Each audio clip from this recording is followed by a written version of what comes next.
Welcome to the Deep Dive. We're here to take a focused look at a topic, get you informed, but without drowning you in information. Exactly. And today we're diving into some really interesting research about student experiences with exams over in South Korea. Right. We're looking at a specific study, aren't we? Yeah, it's called A Qualitative Study of the Experiences and Perceptions of Korean Undergraduates Regarding Two-Stage Examinations, published this year, 2024, in the journal Sustainability. Okay. And it gives us a really fascinating look at a different way of doing tests directly from the student's point of view. And that's key, isn't it? Hearing from the students. So South Korea, famously competitive place academically, and now you got things like AI shaking up how we think about assessment. So this study looks at something called a two-stage examination. That's the one. Our mission today, then, is to really unpack what these students thought about it. The good, the bad, what this kind of alternative test could mean. Sounds good. So maybe we should start with the basics. What are these two-stage exams? Good idea. Break it down for us. Okay, so picture this. First, a student takes a test individually. Pretty standard stuff, right? Right. Like any normal exam. But then, right after finishing the individual part, they get into small teams. Okay. And they take the same test again, but this time working together as a group. Ah, okay. So you get two cracks at it, sort of. One alone, one with help. Kind of, yeah. And the final grade reflects both parts.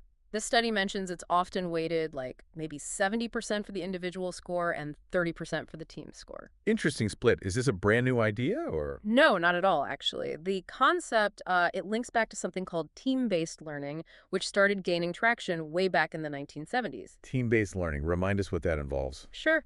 It's basically a teaching strategy where students learn material beforehand, then come together in teams to apply it, solve problems, often with immediate feedback. It's about active learning in groups. Got it. So the two-stage exam fits into that philosophy.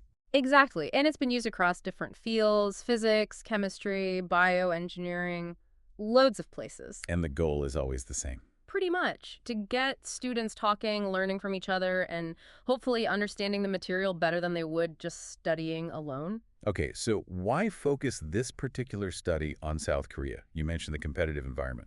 Yeah, that's a big part of it. In East Asian countries, including Korea, there's traditionally this huge emphasis on individual achievement, high-stakes exams.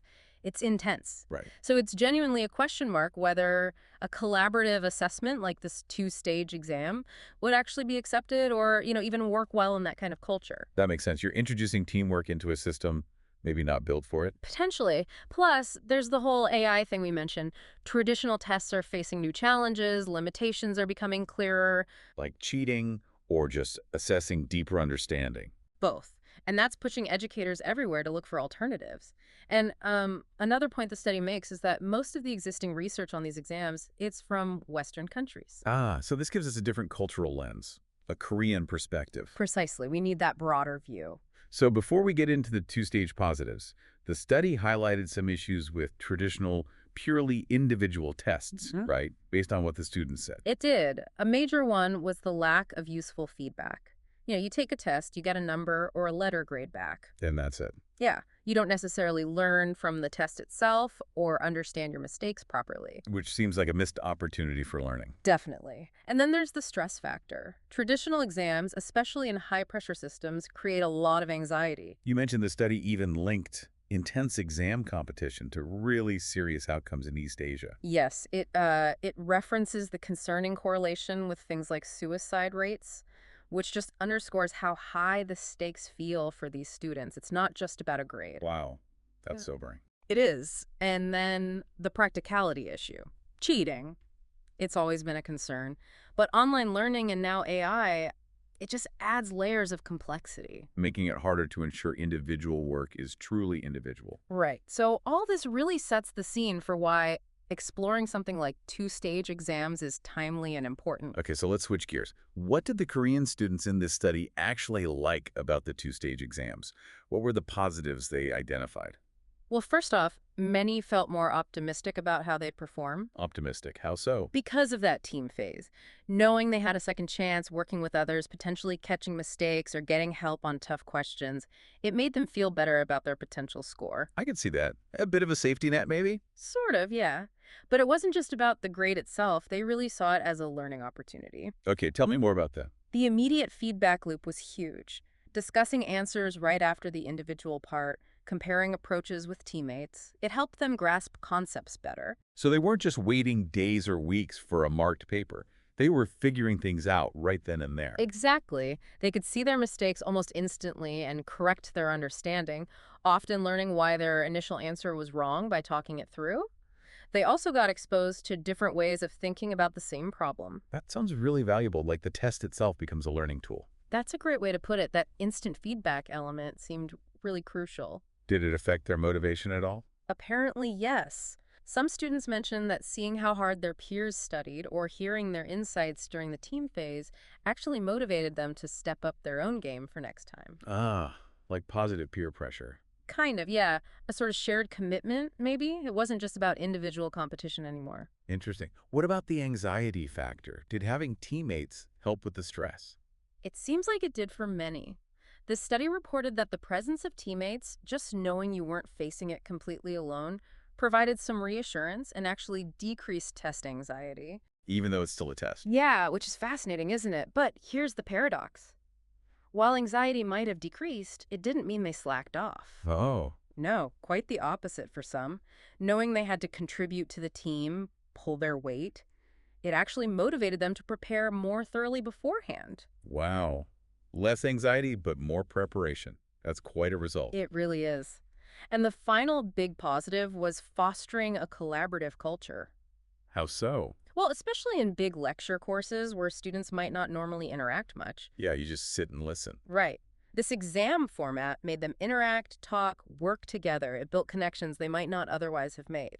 So it sounds like the process itself was quite dynamic. Yeah. Can you paint a picture of what the classroom might have felt like during that team phase? Yeah. The researchers described a definite shift. After the quiet individual part, the room would suddenly become much more alive, buzzing almost. I can imagine students moving around, getting into groups. Exactly. Huddling together, papers out, discussing, debating questions. It was active problem solving in real time. So they're sharing what they know, arguing their points. Yeah, sharing their reasoning, maybe explaining how they arrived at an answer, trying to convince their teammates, and ultimately aiming for consensus on the best answer for the team sheet. It sounds like more than just checking answers. There's strategy involved. Definitely. Students reported thinking strategically, like, okay, maybe I wasn't sure about question 5, but my teammate seems confident, let's hear them out. Or anticipating which questions might cause the most debate and allocating time accordingly. And did roles emerge within the teams? Like someone takes the lead on calculations, someone else on explaining concepts. The study mentions an informal distribution of roles, yeah, based on perceived strengths or confidence levels on particular topics. It wasn't assigned, but it happened naturally as they worked together. Okay, so lots of positives reported, but no assessment is perfect, right? What were the downsides, the negative aspects that students brought up? You're absolutely right. It wasn't all smooth sailing. One key issue was what the study called the burden of teamwork. The burden, meaning, Collaboration can be tough, especially if you're maybe more introverted or if you're suddenly thrown into a team with people you've never spoken to before. That pressure to interact and perform collectively was challenging for some. I get that. Forced teamwork under pressure isn't always easy. Did it matter if the teams knew each other beforehand? The study suggests that lack of prior familiarity definitely made it harder. Building that quick rapport needed for effective discussion during a timed test, that was a hurdle. Makes sense. What else? That instant feedback we mentioned as a positive, for some, it had a flip side. Oh, how's that? Realizing you got an answer wrong immediately, maybe even having your teammates point it out, that could be quite discouraging or psychologically jarring for some students in the moment. Right. It's more immediate than getting a marked paper back later. More confronting, maybe. Potentially, yeah. And then there was the classic group work problem.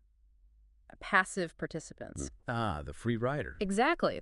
Students were frustrated by teammates who just didn't contribute, didn't pull their weight. That obviously impacts the team score, but also just the general morale and feeling of fairness. Yeah, that can be really demotivating for the rest of the team. Any other downsides? Just the practical aspect of timing. All that discussion, debating, reaching consensus. It naturally takes more time than just filling out an individual answer sheet. So these exams could run longer overall. Okay, so a mix of pros and cons, which is realistic. Did the students offer suggestions on how to make it better?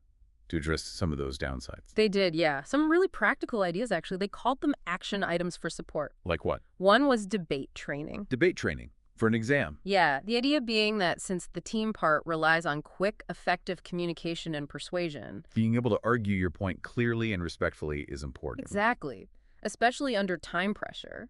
So a bit of training in those skills could make the team discussions more productive and less chaotic. That's actually a really smart suggestion. What else? Creating a team-supportive environment. This was more directed at the educators. How can instructors help? Things like using icebreakers early on, maybe helping form balanced teams instead of just letting friends group together, considering the physical setup. Like using roundtables. Yeah, things that encourage interaction. It's about intentionally fostering a sense of team rapport before the high-stakes exam situation. Building the foundation for teamwork. Makes sense. Another point was about the type of questions used. Oh, Students felt they learned much more during the team phase when the questions were challenging, requiring real problem solving and discussion. Simple memorization questions. don't really need much teamwork. Right, there's not much to discuss if it's just recalling a fact. So Yeah. higher level questions were seen as key to making the collaborative part meaningful. So the question design itself is crucial for the learning aspect. Very much so. And the final big suggestion was peer evaluation. Having teammates rate each other's contributions. Yeah, as a way to encourage everyone to participate actively and, hold those passive participants accountable. It adds another layer of individual responsibility within the team context. Those all sound like really solid, constructive ideas straight from the student's experience. They really are. Okay, let's zoom out again. Thinking about the bigger picture, what are the broader implications here? What does this tell us? Well, one major connection is to skills needed for the real world, right? Collaborative problem solving. That's essential for tackling complex global issues. The study mentions things like climate change, the UN's Sustainable Development Goals. Wicked problems, basically. Things no one person can solve alone. Exactly. And this type of assessment might actually help cultivate those skills in students. It also lines up nicely with decades of research on cooperative learning showing that, yes, learning together often leads to deeper understanding. And the immediate feedback aspect ties into learning science, too. Definitely. Timely feedback is powerful. This study also makes us think about cultural context, doesn't it? How so? Seeing how students in a traditionally competitive, individualistic academic culture react to and adapt to a collaborative method, it's quite revealing. It might work differently or be perceived differently than in, say, North America or Europe. That's a really important point. Context matters. Hugely. And there's the potential shift towards assessment for learning, not just of learning, using the test itself as a way to improve understanding in the moment. So rather than just a final judgment. Right. And interestingly, the students themselves saw potential for this beyond university. They thought it could work in high schools, maybe even earlier, in subjects like science and humanities. That's quite an endorsement. It is. But we should also touch on the study's limitations, as the researchers themselves did. Always important. What do they point out? Well, it was conducted at just one private university in Seoul. Yeah. So, how much can we generalize to all Korean students or students elsewhere? Probably need to be cautious. Okay, limited scope geographically. And it was a qualitative study focusing deeply on the experiences of just 9 students. That provides rich insights, but you can't make broad statistical claims from a small sample like that. Right. Qualitative depth, not quantitative breadth. Exactly. And as with any qualitative research, the researchers acknowledge their own perspective might shape the interpretation of the students' responses. That's just inherent in the method. Understood. So, valuable findings, but need more research to confirm and expand on them. Precisely. But even with those caveats, this deep dive really gives us food for thought about two-stage exams. Yeah, definitely. We've seen this blend of keeping individual accountability but adding that collaborative learning layer. We heard the students talk about benefits like better understanding, maybe less anxiety, but also the challenges like making teamwork actually work well, dealing with slackers. And those really practical suggestions they had for making it better, the debate training, supportive environment, good questions, peer evaluation. It paints a pretty clear picture, and it highlights the potential for these kinds of innovative assessments to build skills like collaborative problem solving, which just seem incredibly important right now. Especially as education keeps changing,